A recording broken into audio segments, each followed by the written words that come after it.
Welcome. You are right on time. If you're new here, my name is Galleon, and on this channel, I dive into the world of watches from vintage icons to modern marvels, helping you make your next watch purchase the right one for you. If that sounds like your kind of thing, please do give this video a like and subscribe. It helps me a ton and lets me keep bringing you honest and pretty passionate watch reviews.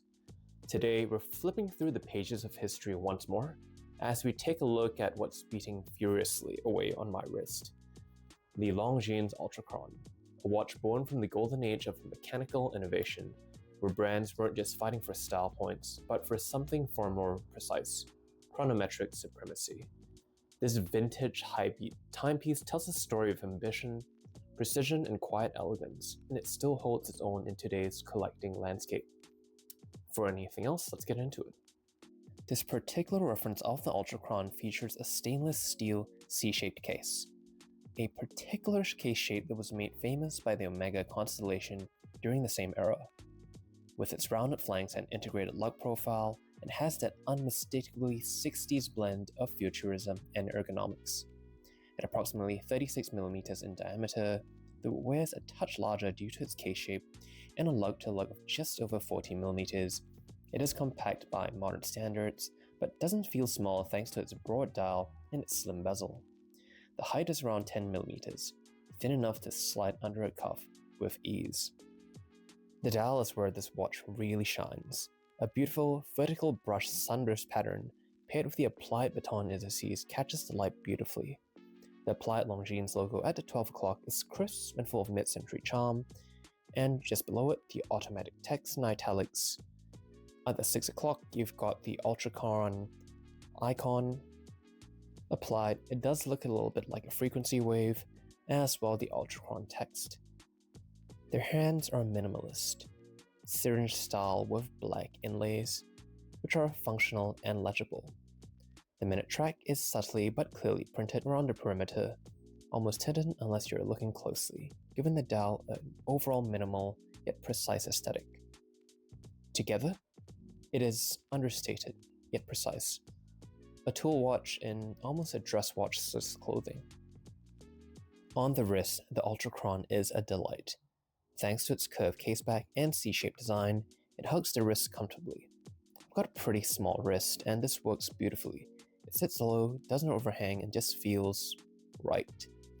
It's the kind of watch that disappears on your wrist until you catch a glimpse of that dial in the light and remember you're wearing something with real historical weight. Dress it up with a leather strap, or go casual with beads of rice bracelet or even a NATO. It should be pretty versatile, although its dressy DNA always peeks through. Inside beats the Longines caliber 431, a high beat movement taking it 36,000 beats per hour. This was the real talking point back in the day. The benefit? Higher frequency meant more consistent timekeeping, especially when the watch was subject to knocks or positional variation. Longines claimed accuracy to within 1 minute per month, which for a mechanical watch was exceptional. But high beat also meant higher wear and tear, more friction, more lubricant degradation. And for today's collectors, servicing these movements can be tricky. Parts just won't be as widely available, and not every watchmaker will be comfortable working on them. So it's something to be aware of. It's not a set and forget piece. That said, when running properly, this is a buttery smooth movement to watch and hear. The sound is a little bit like crickets in the background.